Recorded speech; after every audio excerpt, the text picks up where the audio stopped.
Hi guys, Sammy here with Blue Feather Homestead. Hope everybody's doing fabulous today. I'm in the dark right now because our air conditioner went out last night. So anyway, I've got all the lights out, I've got all the windows open, I have fans blowing everywhere, so if you can hear them, please excuse them. Hopefully you can still hear me clearly. But anyway, guess what? I had laid out some chicken like 2 days ago that needed to be, now it needs to be cooked no matter what. So the show must go on no matter if you have AC or not.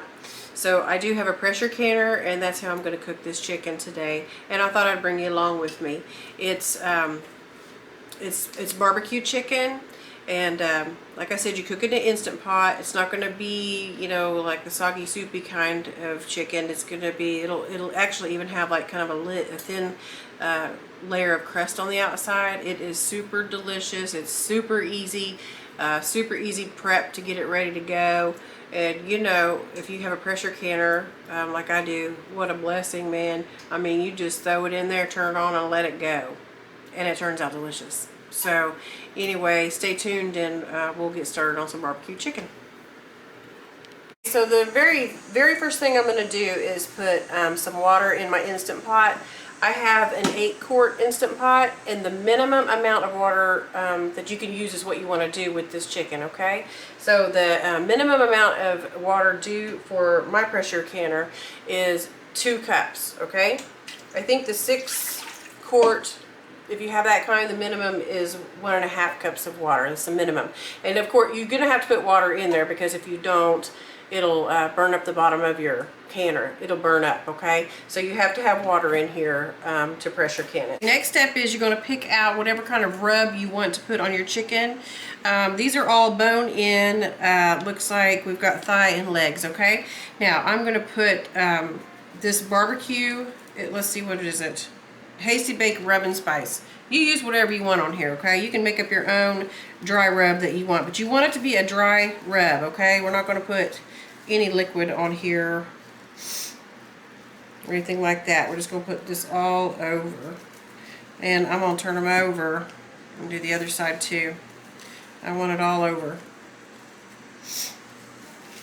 Okay. Yeah, I am so grateful for this pressure canner. I'll tell you what a lifesaver. Thank God we have electricity, right? Could be a lot worse, guys, right? My AC went out, but that's okay. My husband's a HVAC man, but he just couldn't get the equipment that he needed last night, probably. I'm not really sure, but he had to go to work bright and early this morning, so he'll be working on it when he gets home, and everything will be back to normal. I think if I went to live off grid somewhere, have to be somewhere not hot and humid. You know what I mean? Alright. I quartered up this onion. I already had it in the fridge. That's why it's peeled. Otherwise, I'd just cut that sucker up, peel and all, and throw it in there, because this is just going to be for flavoring.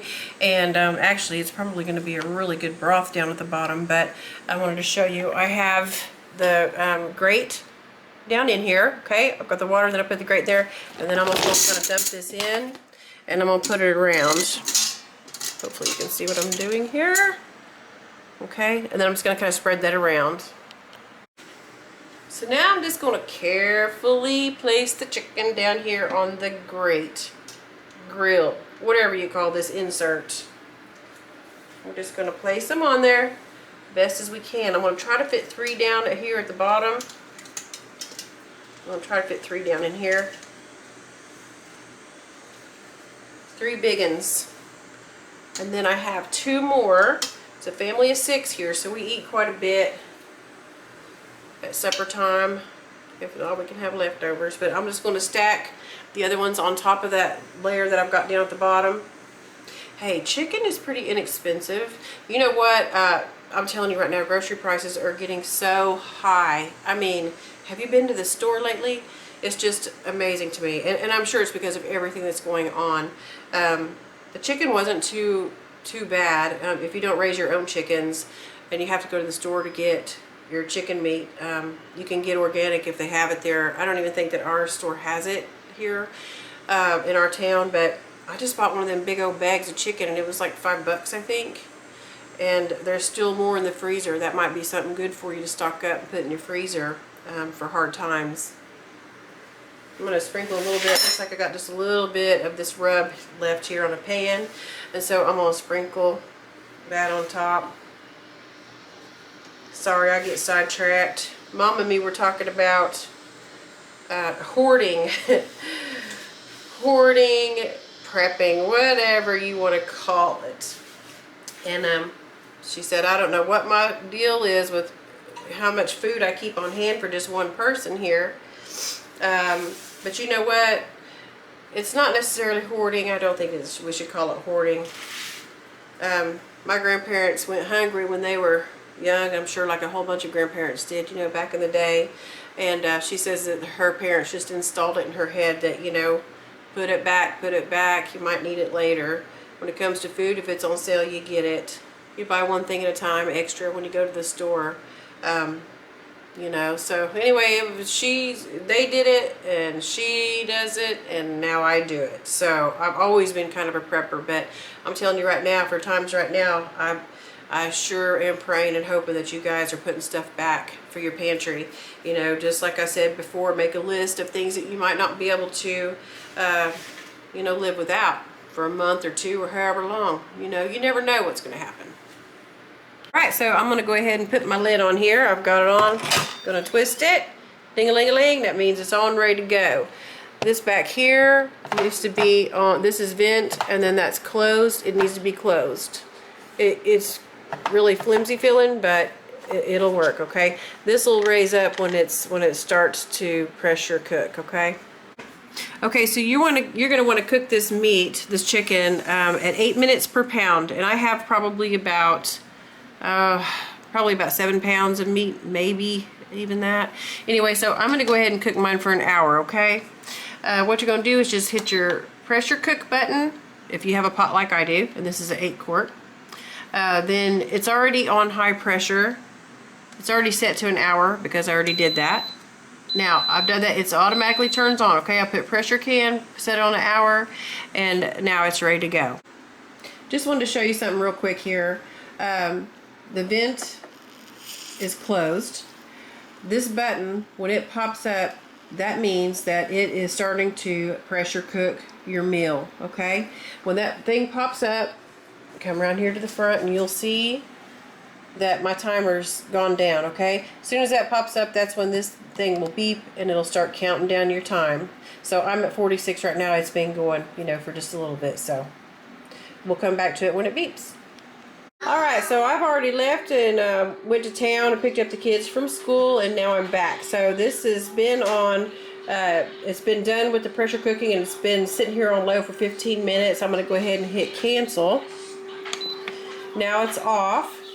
So it still has this pressure built up, so I'm going to have to wait until that button goes down, and then we'll open it up and take a look at our chicken. Alright, y'all, I'm going to go ahead and pull this out. My little button is down, and I'm going to go ahead and open this up kind of slowly. Okay?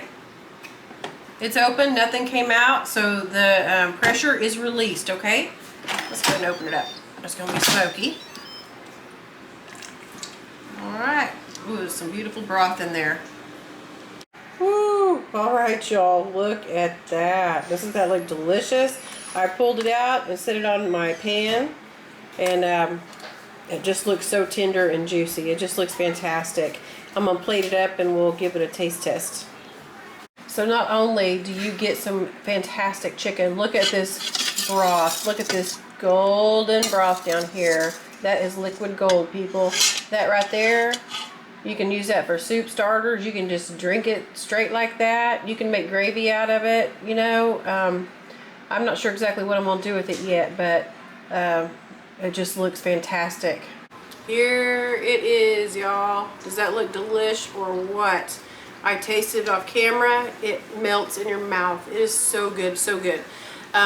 Like I said, this is almost even like a crisp little bit crust, okay? The ones on the bottom, because you did see that I had kind of stacked them. I had a little bit, probably too much chicken in there, but Anyway, I put some on the bottom and then I put a few on the top. The ones on the top came out a little bit more crispy. The ones on the bottom, you know, not so much. But guess what? I'll still eat the heck out of that. Anyway, oh, and these are my green beans. These are homegrown green beans that I canned. And I mean, you don't even have to heat them up. I opened that jar and just ate them right out of the jar. And there's the farm fresh eggs, of course. Deviled eggs, gotta have those. And if you want to know how to peel farm fresh eggs, because sometimes they seem impossible, I have a video on that. That it is a no-fail system. Okay, I mean, you can. It works perfect every time. So anyway, I hope you guys enjoyed this video. If you did, please give me a thumbs up, and don't forget to hit the subscribe button and hit the bell for notifications for more awesome, fantastic videos. Y'all have a great day. God bless. Bye-bye.